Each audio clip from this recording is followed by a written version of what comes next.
No one chooses to become a Sigma male. No one wakes up and decides to exit social hierarchies, reject validation seeking, embrace solitude, and build autonomous existence. This isn't aspiration. This isn't goal. This isn't lifestyle choice you make from position of comfort and abundance.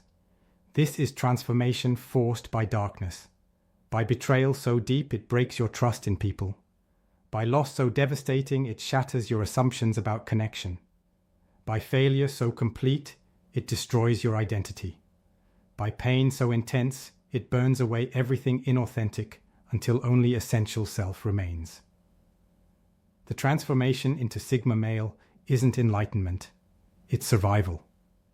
It's what happens when the person you were dies, and something harder, colder, more self-contained rises from the ashes. And that rising isn't beautiful. It's brutal. It's lonely. It's necessary. The transformation always begins the same way, with trust, deep, complete, vulnerable trust. He trusted someone, maybe romantic partner, maybe close friend, maybe family member, maybe colleague. Doesn't matter who. What matters is the trust was total. He gave them access to his authentic self. Showed vulnerability he showed no one else. Shared dreams, fears, hopes, weaknesses. Made himself known. Made himself open. Made himself available. And that trust, that openness, that availability was weaponized against him. They used his vulnerability to manipulate him. Used his secrets to betray him. Used his trust to exploit him. The specifics vary. The pattern doesn't. Deep trust followed by devastating betrayal. And in that betrayal, something breaks. Not breaks and heals. Breaks permanently. Let me show you what happens in the aftermath. He doesn't explode, doesn't rage, doesn't seek revenge immediately. He goes quiet, withdraws into himself, processes what happened. And during that processing, something fundamental shifts. He replays every moment, every conversation, every vulnerability shared, and he sees pattern he missed, signs he ignored, red flags he explained away, manipulations he didn't recognize, exploitation disguised as connection. And the realization isn't just about this person, it's about himself. He trusted when he shouldn't have, opened when he should have stayed guarded, made himself vulnerable when vulnerability was dangerous. The betrayal hurts, but the self-betrayal hurts worse. He betrayed himself by trusting, and that realization changes everything. Here's where the transformation accelerates. He makes decision. Conscious, deliberate decision. Never again. Never again will he give someone that level of access. Never again will he make himself that vulnerable. Never again will he trust that completely. Never again will he need anyone that much. Never again will he organize his life around connection that can be severed. This decision isn't bitterness. It's boundary. It's self-protection. It's recognition that the cost of deep trust, when violated, exceeds any benefit trust provides. So he withdraws. Not from all people, from the type of connection that created vulnerability that was exploited. He'll be friendly. He'll be present. He'll even be close. But there will be wall. Invisible wall. Wall he maintains consciously. Wall that prevents anyone from getting close enough to destroy him again. The second phase of transformation is reconstruction. The betrayal destroyed his identity. He was someone's partner, someone's friend, someone's confidant. These roles constituted who he was. Now those roles are gone. The identity built on them is shattered. He has to build new identity. But this time, he builds it differently. This time, he builds identity that can't be taken away. That doesn't depend on anyone else. That exists whether he's in relationship or alone. He discovers interests he'd suppressed, pursues goals he'd postponed, develops parts of himself he'd neglected, And in this development, he realizes something shocking. He doesn't need the connection he thought he needed. He was complete all along. He just didn't know it. The betrayal, as painful as it was, revealed truth. He can be whole without anyone. This discovery is liberation. Painful liberation. But liberation nonetheless. Let me take you into the third phase. The testing. He's built new self. Self-sufficient self. Independent self. But is it real? Is it sustainable? Or will loneliness break him? Will he crawl back to needing people? So he tests. He spends extended time alone. Months, sometimes. No close connections. No intimate relationships. Just himself and his pursuits. And he discovers something that changes him permanently. The loneliness isn't as painful as he feared. Actually isn't painful at all. It's peaceful, quiet, free from drama, free from managing others' emotions, free from compromising for connection, free from performing for approval. The aloneness he thought would devastate him actually sustains him. This realization is point of no return. Once you've discovered that solitude is peaceful rather than painful, you can't unknow it. You can't go back to needing connection the way you needed it before. The transformation becomes irreversible. The fourth phase is calibration. He's discovered he can be alone. But does that mean he should always be alone? He experiments, tries new connections, but this time with boundaries, with walls, with protective distance, and he notices pattern. People are attracted to his independence, his self-sufficiency, his indifference to validation. They want access to his inner world, want to be the one he opens up to, want to break through his walls. And he realizes their attraction is to what his walls represent. They're attracted to the challenge, to the conquest, to being the exception. They're not attracted to him. They're attracted to the idea of being special enough to access him. This realization completes the transformation.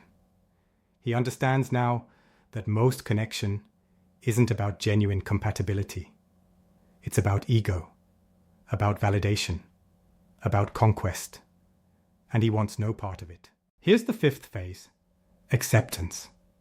He accepts that he's changed, that he can't go back to who he was, that the trusting, open, vulnerable person died in the betrayal, that what replaced him is harder, more guarded, more self-contained.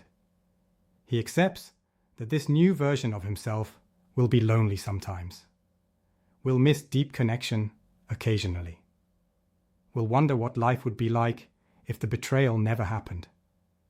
But he also accepts that this new version is safer, is stronger, is more authentic. Because the old version needed validation, needed approval, needed connection to feel complete.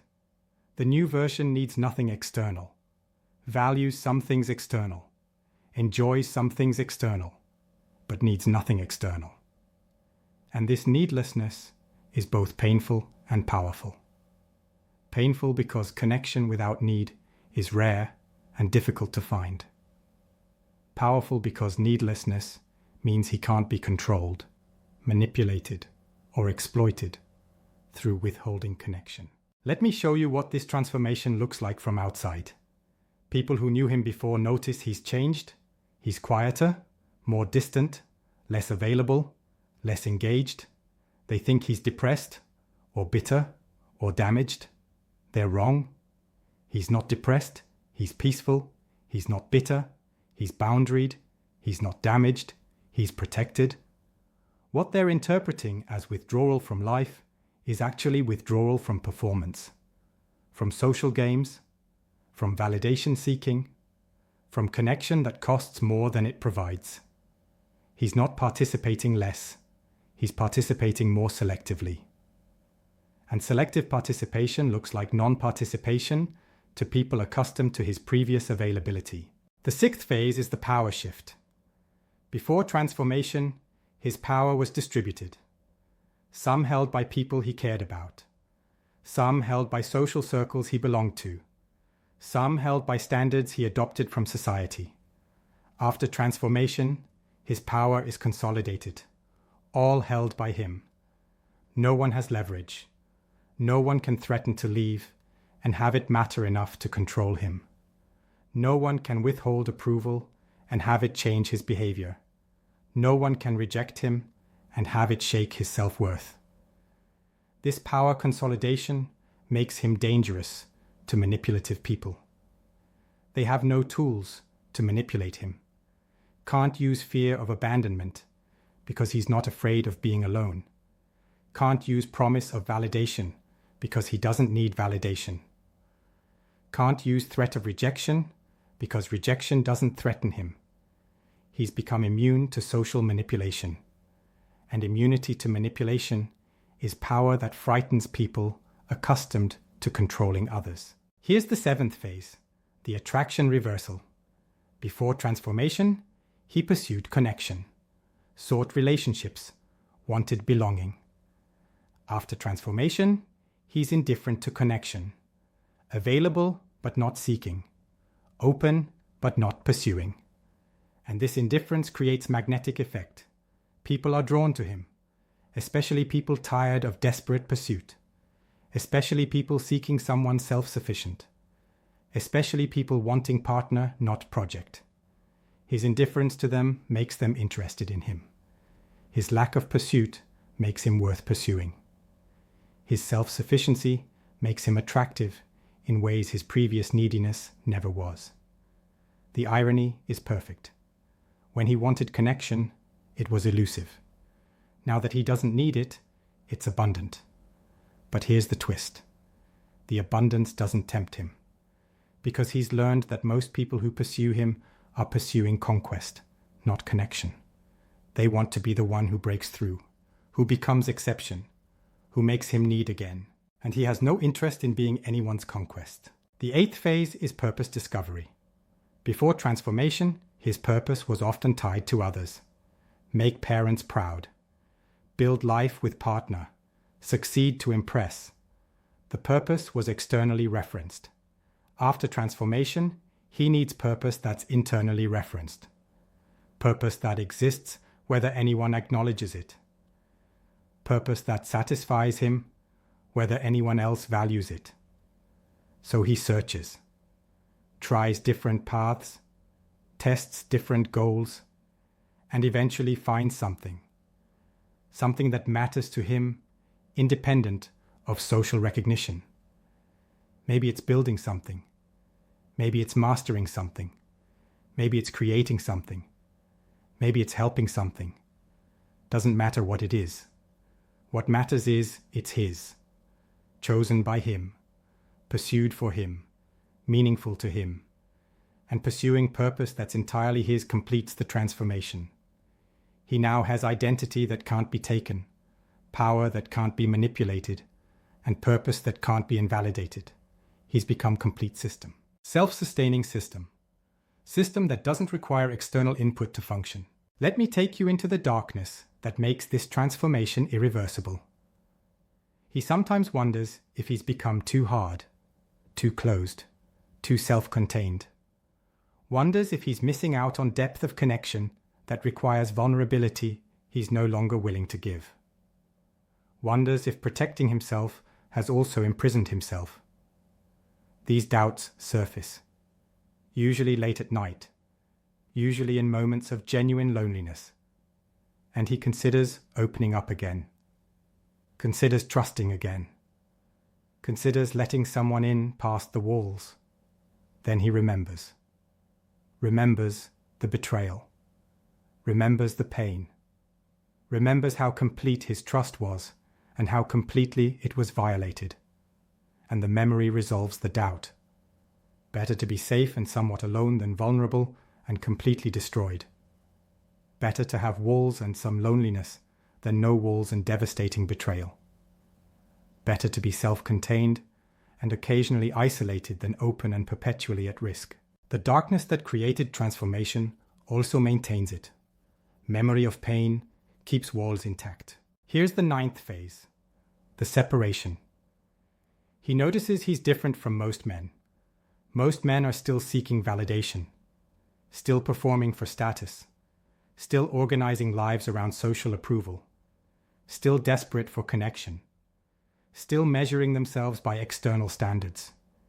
He's not. He's exited those systems. He's playing different game by different rules with different goals. This separation isn't superiority. It's divergence. He's not better than them. He's just different. Transformed by experience they haven't had. Changed by pain they haven't felt. Hardened by betrayal they haven't survived. And this difference creates isolation. Not physical isolation. Psychological isolation. He can be in a room full of people and feel completely alone. Because no one understands. No one relates. No one has made the journey he's made. They're still playing games he's exited. Still seeking things he's transcended. Still needing what he's learned to live without. The 10th and final phase is acceptance of permanence. Early after transformation, he thought it might be temporary. Thought time would heal. Thought he'd eventually open up again. Trust again. Need again. But years pass, and the walls remain. The boundaries stay. The self-sufficiency continues. He realizes this isn't temporary coping. This is permanent change. The person he was before the betrayal is dead, not dormant. Dead. And who he is now isn't damaged version of who he was. It's different person entirely. Person forged by pain, shaped by betrayal, hardened by loss. This person will never go back, can't go back. The transformation is complete, permanent, irreversible. And accepting permanence is both sad and peaceful. Sad because door to certain types of connection is permanently closed. Peaceful because fighting to reopen that door can finally stop. So, what is the dark transformation that turns men into Sigma males? It's not choice, it's consequence. Consequence of trusting deeply and being betrayed completely. Consequence of opening fully and being exploited totally. Consequence of needing connection and having that need weaponized. The transformation happens in darkness, in pain, in isolation that follows betrayal. And what emerges from that darkness isn't better version of who he was. It's different version, harder version, more self-contained version, less vulnerable version, less trusting version, less connected version, but also stronger version, more autonomous version, more authentic version, more protected version. And whether this transformation is positive or negative depends on perspective. He's lost capacity for deep, vulnerable trust. He's gained immunity to manipulation and control. He's lost easy connection with others. He's gained complete connection with himself. He's lost the person he was. He's found person he has to be to survive. That's the dark transformation. Not enlightenment, not evolution, not improvement. Just change. Brutal, necessary, permanent change. Forged in pain. Maintained by memory of pain. Resulting in man who's complete but isolated. Strong but alone. Free but separated. He didn't choose this. It was chosen for him by someone who broke him. And in breaking, he became something that can't be broken again. Not because he's stronger than before, because there's nothing left to break. All the vulnerable parts that could be broken were broken and discarded. What remains is essential self, armored self, protected self, Sigma self. And this self, born in darkness, will live in twilight. Never fully alone, but never fully connected. Never fully vulnerable, but never fully closed. Existing in space between isolation and connection. Finding peace in that space, because that space is safe. And after surviving darkness, safety matters more than warmth. Protection matters more than proximity. Walls matter more than windows. And the man who lives behind those walls, who was transformed by darkness, who chose survival over connection, is Sigma male. Not by choice, by necessity, not by design, by circumstance, not by aspiration, by devastation.